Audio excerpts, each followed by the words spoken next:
أعوذ بالله من الشيطان الرجيم بسم الله الرحمن الرحيم لئن بسطت إلي يدك لتقتلني ما أنا بباسط يدي إليك لأقتلك إني أخاف الله رب العالمين.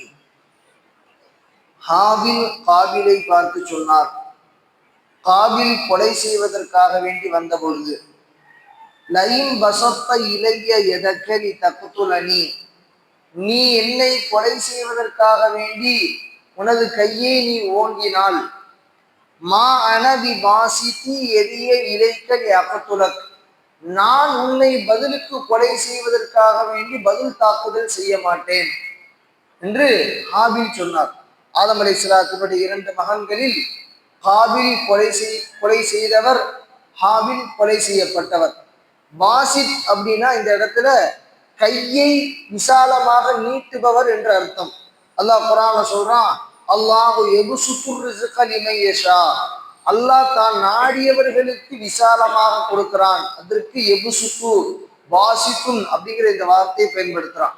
இன்னி நிச்சயமாக நானோ அகாஃபுல்லாஹ ரப்பல் ஆலமீன், இந்த உலகத்தை படைத்து பரிபாலிக்கக்கூடிய அல்லாஹ்வை பயப்படுகிறேன்.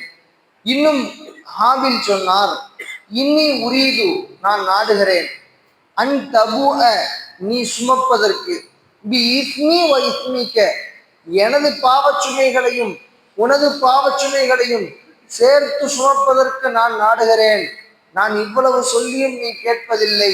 ஃபதகூன மின் அஸ்ஹாபின் நார், நீயோ அநியாயக்காரர்களில் நரகவாதிகளில் ஒருவராக ஆகப் போகிறாய்.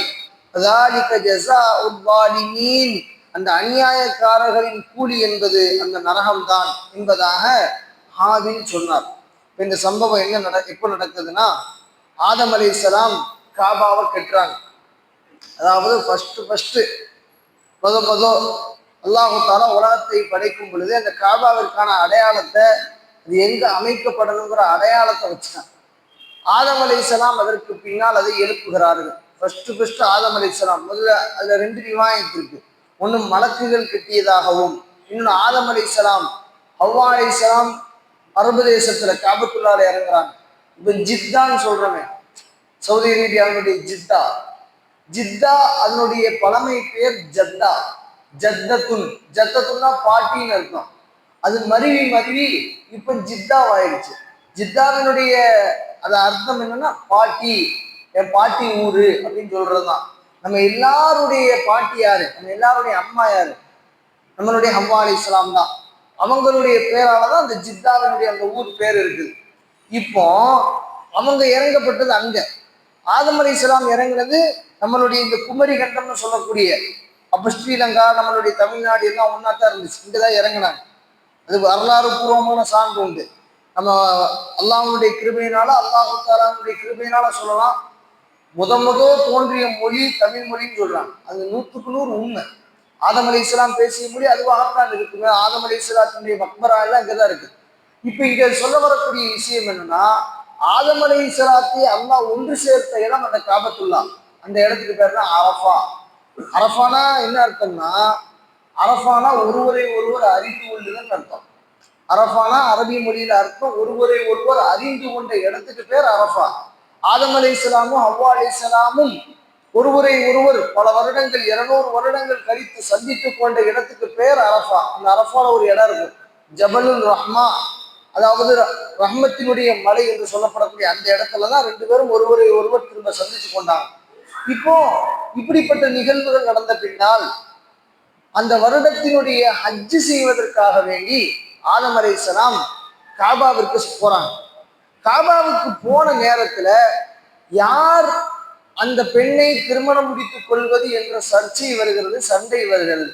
அதில் இவர் முறைப்படி திருமணம் செய்து கொள்வதற்கு முற்படுகிறார். யாரு? ஹாபில்.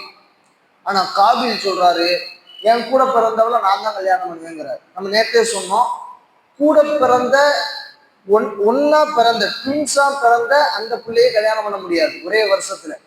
நம்ம என்ன பேசுறோம்னா, ஆதம் அலைஹிஸ்ஸலாம் கூட பிறந்தவங்களே கல்யாணம் பண்ணிக்கிறாங்க. எப்படி கல்யாணம் பண்ணிக்கிறாங்கன்னா, ஒரு வருஷத்துக்கு 2 குழந்தை பிறக்கும், ஒரு ஆண் ஒரு பெண்ணு.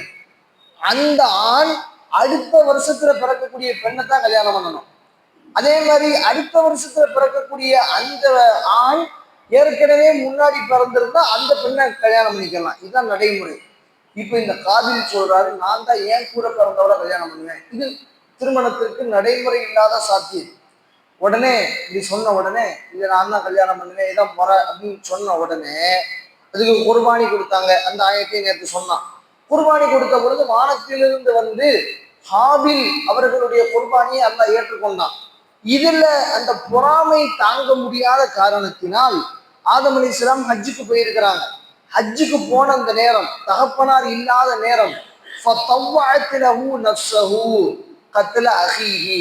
காபிலுடைய உள்ளத்தை அதனுடைய நப்சு ஏவியது. எப்படியாவது கூட பிறந்த அந்த ஹாபில கொலை செஞ்சிரு, அவர் இருக்கிற வரைக்கும் உன்னால அந்த பெண்ணை திருமணம் முடிக்க முடியாது, அல்லாவும் உன்னை பொருந்திக்கிறல, இதுக்கப்புறம் நீ ஏன் வாழணும் அப்படிங்கிற ஒரு கொரூரமான புத்திய ஷைத்தான் போடல. இங்க நல்லா கவனிக்க, அல்லாஹ் தால ஷைத்தான சொல்லவே இல்லை இந்த இடத்துல.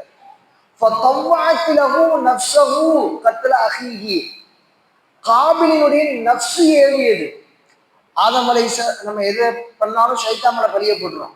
சைத்தான் அப்படி பண்ணிட்டான், சைத்தான் இல்லாம சைத்தான் மட்டும் இல்லாம நான் நல்லா இருந்திருப்பேன். சைத்தானுக்கும் நிறைய விஷயத்துக்கும் சம்பந்தமே கிடையாது. அதாவது இப்ப ஆதம் அலைஹிஸ்ஸலாமுக்கு சஜிதா செய்ய மாட்டேன்னு சஜிதா இப்லீஸ் சொன்னான். சரி, நம்மளை எல்லாத்தையும் இப்லீஸ் கெடுக்கிறான், சைத்தான் கெடுக்கிறான். சைத்தானை யாரு கெடுத்தா? ஒரு கேள்வி வருது இல்ல. நம்மளை எல்லாத்தையும் சைத்தான் கெடுக்கிறாங்க, சைத்தானை யாரு கெடுத்தா? சைத்தானை கெடுத்தது அவனுடைய நப்சு. நம்மகிட்டையும் நப்சு இருக்கு, ஒவ்வொரு ஆள்கிட்டையும் நப்சு இருக்குது. இந்த நப்சு எப்பொழுதுமே கெட்டதைத்தான் ஏவும். யூசுப் அலைஹிஸ்ஸலாம் சொன்னாங்க, இன்ன நப்சல் அம்மாரக்கும் பிஸ்ஸூ, இந்த நப்சு எப்பொழுதுமே கெட்டதைத்தான் ஏவும். இல்லாமா ரஹிம ரப்பி, யாருக்கு அல்லாஹ் ரஹ்மத் செஞ்சானோ அவங்கள தவிர. அல்லாஹ் யாரை காப்பாற்றணும்னு நினைச்சானோ அவங்கள மட்டும்தான் அல்லாஹ் தால இந்த நப்சை கொண்டு காப்பாற்றுவான். இல்லைன்னா இந்த நப்சு இருக்குது, இந்த நப்சு ஒரு விஷயத்த நம்மளை ரொம்ப மோசமானது. இது 4 விஷயம் இருக்கு ஒரு மனுஷன் கெட்டு போறது. நம்ம ஏற்கனவே சொல்லியிருக்கோம். நப்சு, ஷைத்தான், உலக ஆசை, 4வது கெட்ட சகவாசம். இந்த 4 மட்டும் ஒருத்தருக்கு இல்லைன்னு வைங்க, அவர் இறைநேசர் ஆயிடுவார். என்னென்ன? நப்சு, ஷைத்தான், உலக ஆசை, இப்படி ஆகணும் அப்படி ஆக வேண்டும், பண ஆசை, புகழாசை, பேராசை, என்னென்ன இருக்குது எல்லா ஆசைகளும். 4வது கெட்ட சகவாசம். இந்த 4 மட்டும் இல்லாம ஒரு மனிதர் இருந்துட்டாரு, அல்லாஹ்ட்ட துஆ கேட்கும்போது இந்த 4 சொல்லி கேட்கணும். யா அல்லாஹ், இந்த 4 மட்டும் இல்லைன்னா நான் உனக்கு எப்பொழுதுமே மாறு செஞ்சிருக்க மாட்டேன் ரப்பே. அல்லாஹ் தாலா குளிர்ந்து போயிடும். அல்லாஹ் தாலா அவனுடைய சந்தோஷத்தை பெறக்கூடிய ஒரு துஆவுடைய முறைகள்ல இதுவும் உண்டு. இப்போ இந்த நப்சுக்கு கட்டுப்பட்டார். அல்லாஹ் சொல்றான், அந்த காபில் தனது நப்சுக்கு கட்டுப்பட்டார். அந்த நப்சு ஏவியது. கத்ல அஹீஹி, தன் உடன் பிறந்த சகோதரனை கொலை செய்வதற்கு அது ஏவியது. ஃபகதலஹு, அவர் ஹாபிலை கொலை செய்தார், கொலை செய்து முடித்தார். ஃபஅஸ்பஹ மினல் காசிரீன், அவர் கை செய்ததற்குரியவர்களில் ஒருவராக ஆனார். சொல்லிட்டு அல்லாஹ் சொல்றான், உடனே அவர் அப்படி கொலை செஞ்சிட்டாரு. கொலை செஞ்சு அப்படியே சடலம் கிடக்குது, முன்னாடி ஜனாசா இருக்குது, ரத்த வெள்ளத்துல அப்படியே துடிச்சு இருக்கிறாங்க. அவங்க சொல்லிட்டாங்க, நீ கொலை செய்யறதா இருந்தா கொலை செஞ்சு கொண்டாங்க, எல்லாம் முடிஞ்சிருச்சு.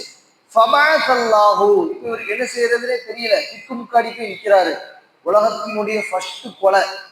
நபி ஸல்லல்லாஹு அலைஹி வஸல்லம் சொன்னாங்க, உலகத்தில் மனிதன் செய்யக்கூடிய எல்லா கொலையில இருந்தும் ஒரு பாவம் யாருக்கு போகும்னா காபிலுக்கு போகும். உலகத்துல யாரெல்லாம் இப்போ கூட கொலை நடந்துகிட்டு இருக்கு, ஒவ்வொரு நாளைக்கும் கொலை நடக்குது இல்லை, ஒவ்வொரு உலகத்துல எந்த இடத்துல கொலை நடந்தாலும் அந்த கொலையினுடைய ஒரு பங்கு காபிலுக்கு போகும். ஏன்னா அவர் தான் உலகத்தின் முதலாக கொலையை கற்றுக் கொடுத்தவர், அவருக்கு போகும். இப்ப ஃபபஅஸல்லாஹு, அல்லாஹு தஆலா உடனே அந்த ஜனாசாவை என்ன செய்யன்னு தெரியல. இப்ப தந்தை வந்தா கேட்பாரு, இங்க ஹாபில் எங்கன்னு கேட்பாரு, என்ன செய்ய, என்ன பதில் சொல்ல, இந்த ஜனாசாவை எப்படி மறைக்கிறதுன்னு தெரியல. ஃபபஅஸல்லாஹு, அல்லாஹ் அனுப்பி வைத்தான், உராபன், ஒரு காகத்தை. ஃபபஅஸல்லாஹு உராபன், அல்லாஹ் ஒரு காகத்தை அனுப்பி வைத்தான். யப்ஹஸு ஃபில் அர்தி, அது அந்த பூமியை தோண்டியது. சொல்றான், இதெல்லாம் குர்ஆன் ஆயத்து, கட்டுக்கதைகள் கிடையாது. அல்லாஹ் சொல்றான், காகத்தை நாம் அனுப்பினோம், அந்த காகம் பூமியை தோண்டியது. யுரியஹு, காபிலுக்கு காட்டுவதற்காக வேண்டி, எப்படி அடக்கம் செய்யணும் காட்டுறதுக்காக வேண்டி. கைஃப யுவாரி சௌஅத அஹி, தனது மறைப்பு பொருள், சௌஅத்துனா மறைப்பு பொருள், அதாவது அந்த ஜனாசாவை தான் அல்லாஹ் சொல்றான். அந்த ஜனாசாவை எவ்வாறு மறைப்பது என்று காட்டுவதற்காக வேண்டி நாம் அந்த காகத்தை அனுப்பினோம்.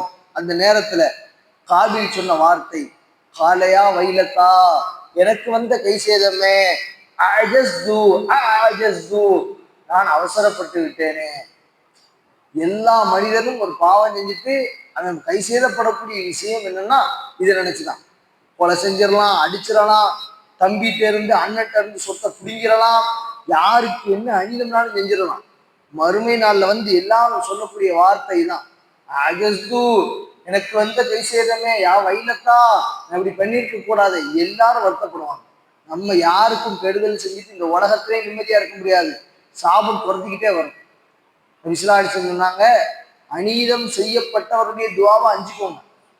நமக்கு தெரியும் நம்ம யாருக்கு அநியாயம் செஞ்சிருக்கோம். நம்ம கூட பிறந்தவங்களுக்கு அநியாயம் செஞ்சிருக்கிறோமா, நம்ம அத்தாவுக்கு அநியாயம் செஞ்சிருக்கோமா, அத்தா பிள்ளைக்கு அநியாயம் செஞ்சிருக்கிறாரா, நம்மளே பரிசோதித்தா தெரியும்.